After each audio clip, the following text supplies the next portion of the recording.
Sebetulnya kalau begitu, saat ini ketika kita merasa kok saya tidak damai, langsung kita ambil pelajarannya. Apa sih yang menyebabkan saya tidak damai? Oh, ternyata karena saya memikirkan hal yang tidak penting. Misalkan karena baru saja kita habis kehilangan sesuatu, dan yang hilang itu hal yang tidak penting, tapi masuk ke dalam diri kita. Begitu kita rela, ya sudahlah, saya relakan. Begitu kita relakan, saat itu kita damai. Saat itu kita bisa membuat diri kita damai. Karena saat itu kita bisa mengubah diri kita dari keadaan tidak damai menjadi damai. Dan yang mengubahnya bukan orang lain. Dan kita sering memaksa orang lain untuk mendamaikan diri kita sendiri. Lalu kita melanggar hak-hak orang lain. Karena orang lain sering dipaksa supaya orang lain mengikuti apa yang kita ingin. Sebetulnya ketika kita masih memaksa orang lain mengikuti apa yang kita ingin, kita sedang tidak tinggal di dalam diri sejati kita. Berarti kita sedang tidak tinggal di sirat al-mustaqim. Kita sedang tinggal di persimpangan jalan. Jalan Tuhan cuma dua. Jalan yang lurus dan jalan yang sesat. Saya ingin tunjukkan satu ayat dulu sebelum saya lanjutkan pada kajian berikutnya. Masih di seputar Quran surat Al-An'am. Silahkan melihat ayat 117 dulu. 117. Baik Bapak Ibu, saya ingin semua membaca dengan jernih, karena sekarang kita sudah berada dalam keadaan damai. Mari kita baca pelan-pelan. A'udzubillahi minasyaitonirrajim. Bismillahirrahmanirrahim. Inna. Kalau ada kata-kata inna, itu berarti tekanan. Harus diperhatikan, karena di situ ada kata-kata sesungguhnya. Baik, kata-kata sesungguhnya berarti perlu perhatian. Ada tekanan. Dibacanya pun biasanya pakai intonasi. Sesungguhnya, pakai intonasi. Jarang orang baca sesungguhnya, sesungguhnya. Enggak. Sesungguhnya, Rabbaka, Tuhanmu, huwa a'lamu mayyadillu an sabilih. Dialah yang lebih mengetahui tentang siapa orang yang sedang tersesat dan siapa orang yang sedang di jalannya.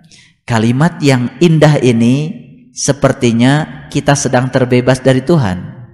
Betul?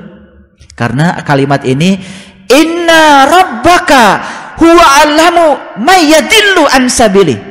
Sesungguhnya hanya Tuhanmu yang tahu siapa yang sedang tersesat di jalannya dan siapa yang sedang berada di jalannya. Lalu seakan-akan kalimat ini kalimat miliknya Tuhan. Lalu kita kehilangan kesempatan untuk mengetahui kita sedang berada di mana. Begitu? Tidak. Tuhan bersamamu, lebih dekat kepadamu daripada urat lehermu. Jadi sebetulnya yang tahu siapa yang sedang tersesat dan yang tahu yang sedang berada di jalannya siapa? Dirimu sendiri, diri kita sendiri. Lalu kita membaca kalimat ini dengan bahasa yang letterlock saja, ya sudah saja. Saya berserah aja pada Tuhan, karena hanya Tuhan yang tahu apakah saya sedang berada dalam keadaan yang sesat atau sedang berada dalam jalannya. Lalu kita menjadi berangan-angan lagi. Udah deh, terserah Tuhan saja. Lalu kita pura-pura tidak tahu. Padahal Tuhan mengatakan di dalam Quran, innal insana lirabbihi lakanud wa innahu ala dzalika lasyahid. Sungguh manusia itu amat ingkar kepada Tuhannya, dan ketika manusia ingkar pada Tuhannya, sebetulnya dia menyaksikan sendiri keingkarannya. Jadi sebetulnya kita saat ini tahu apakah kita berada dalam persimpangan jalannya atau sedang berada di jalan. Tahu nggak kita? Tahu. Kalau kita tahu bahwa kita tidak sedang berada di jalannya, berada di persimpangannya, berarti kita sedang berada di jalan yang sesat. Kenapa kita membiarkan diri kita terus-menerus berada di situ? Dan kenapa kita tidak segera mengangkat diri kita saat ini juga masuk kepada Darussalam? Kenapa kita tidak segera dan membiarkan kita berlarut-larut di jalan itu? Subhanallah, ketika kita membiarkan diri kita berlarut-larut di jalan itu, sebenarnya kita sedang membiarkan diri kita menuju kepada lembah kehinaan. Sebentar, saya ingin berikan contoh yang sederhana saja. Pernah kita marah? Ketika kita marah, langsung kita sadar bahwa kita sedang berada di persimpangan jalan, bukan di jalannya. Kemudian saat itu kita istighfar, ambil wudu. Kenapa saya harus berlama-lama marah? Karena marah sesungguhnya saya sedang membakar diri saya sendiri. Saya tidak mengizinkan diri saya untuk mengeluarkan amarah, apalagi kata-kata kotor. Saat itu juga kita angkat diri kita, lalu kita naik pada Darussalam. Pasti saat itu kita damai. Dan rasa marah hilang, kepala kita sesaat menjadi enteng. Tidak ada sakit kepala, tidak ada migrain, tidak ada pegal-pegal. Karena saat itu kita membebaskannya. Sederhana? Sederhana. Sesederhana itu Quran. Cuman kita kejauhan belajarnya. Kalau berbicara Darussalam, kejauhan mikirnya. Entar di sana. Kehilangan kesempatan untuk meraih Darussalam saat ini. Karena kita selalu berpikir besok, lusa. Tidak pernah memeluk kekinian. Sekarang kita peluk kekinian. Dan saya saat ini juga berada dalam Darussalam. Saya tahu ketika saya tidak berada di jalannya, dan saya tahu ketika saya berada di jalannya. Inilah ayat yang sangat luar biasa, mengajarkan kepada kita, inna rabbaka huwa a'lamu mayadillu an sabili wa huwa a'lamu bil muhtadin. Sesungguhnya Tuhanmu, dialah yang lebih mengetahui tentang orang-orang yang tersesat dari jalannya, dan dialah yang lebih mengetahui tentang orang-orang yang mendapatkan petunjuk. Kita berada dalam petunjuknya atau kita sedang di luar petunjuknya? Siapa yang tahu? Tuhan. Tapi Tuhan bersamamu dimanapun kamu berada, lebih dekat kepadamu daripada urat lehermu. Jadi sesungguhnya dirimu sangat tahu apakah dirimu sedang berada di jalannya atau tidak. Tidak usah ngaji jauh-jauh, ngaji saja ke dalam. Kenapa saya tidak damai? Pasti sedang berada di persimpangan. Kenapa saya marah? Pasti sedang berada di persimpangan. Kenapa saya tidak rela? Karena saya sedang berada di persimpangan. Kenapa saya tidak ikhlas? Karena sedang berada di persimpangan. Dan semua penyakit-penyakit itu bergulung-gulung, bercampur-campur dalam diri kita, menyebabkan kita galau. Lalu kita tidak berada dalam keadaan damai. Lalu kehilangan kesempatan untuk menjadi bahagia. Terasa? Oke. Sebetulnya kita sangat bertanggung jawab pada diri kita seutuhnya.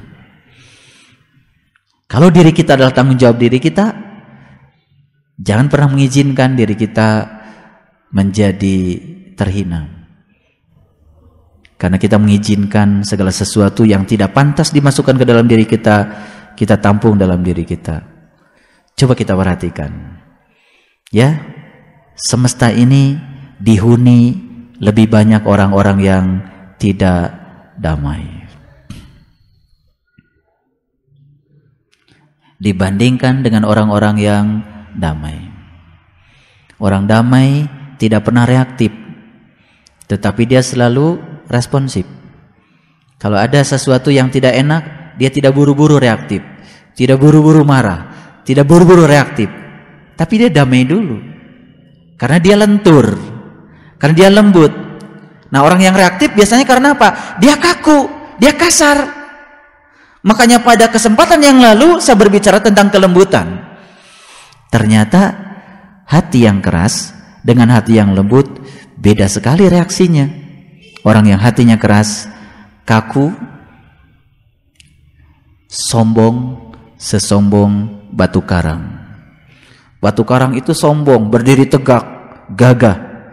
Tetapi ketika dihantam oleh air yang lembut, lama-kelamaan bolong. Maka ada yang namanya karang bolong. Siapa yang melubangi? Bukan pahat, bukan bom. Yang melubangi adalah air yang lembut terus menerus.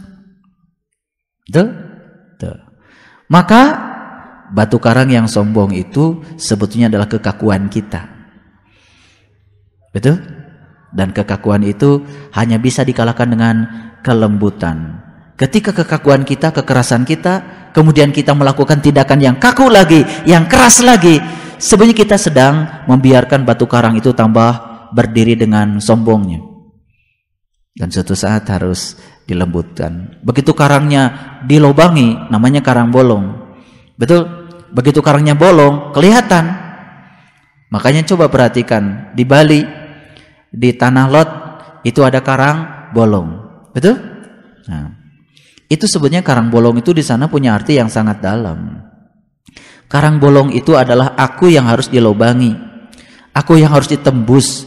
Kesombongan yang harus ditembus. Ketika kesombongan ditembus dengan kelembutan, yang muncul adalah penglihatan kolbu kita terbuka. Nah, ketika penglihatan kolbu kita terbuka, tuh karangnya sudah bolong. Ya, kalau karangnya sudah bolong, kita udah siap menerima keberlimpahan. Keberlimpahan yang paling utama adalah rezeki rohaniah. Subhanallah. Baik, saya akan lanjutkan lagi. Lihat ayat 116.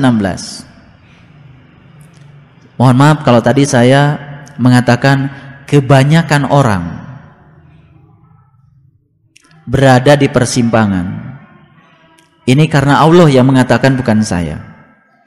Semoga kita tidak termasuk yang kebanyakan itu. Lihat ayat 116. Wa in tuti' aksara man fil ardi yudilluka an sabilillah. Dan jika kamu menuruti kebanyakan orang-orang yang di muka bumi ini, niscaya mereka akan menyesatkanmu dari jalan Allah. Ayo, kita hidup seperti kebanyakan orang. Ketika orang marah, kita marah. Ketika kampung kita diserang, kita menyerang. Itu hidup seperti kebanyakan orang. Dan sekarang fenomenanya sedang terjadi. Di mana-mana orang itu mudah tersinggung, mudah reaktif, mudah marah. Dan ketika marah rela untuk melampiaskan kemarahan, dan ujung-ujungnya mengambil nyawa orang lain. Di Lampung belum reda pertikaian antar kampung. Di Makassar belum reda pertikaian antar kampung.